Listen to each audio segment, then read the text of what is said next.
மதுரைக்கு வந்தோடனே பேசணும்னு நினச்ச ஒரே விஷயம், so Madurai India's number 1 dirtiest city.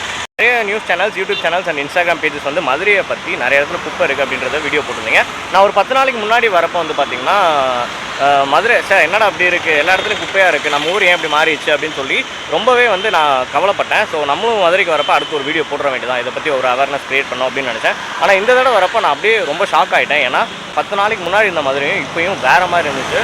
ரொம்பவே அழகாக சுத்தமாக மாறிடுச்சு. ஸோ இதே மாதிரி நம்ம ஊரை வந்து சுத்தமாக வச்சுக்கிட்டா ரொம்பவே சந்தோஷமாக இருக்கும் அப்படின்னு நினைக்கிறேன். இந்த ஊர் நீங்கள் யார் கேட்டாலுமே பெருமையாக சொல்கிற ஊர் நம்ம ஊர். ஸோ நம்ம ஊரை நம்ம தான் பார்த்துக்கணும்.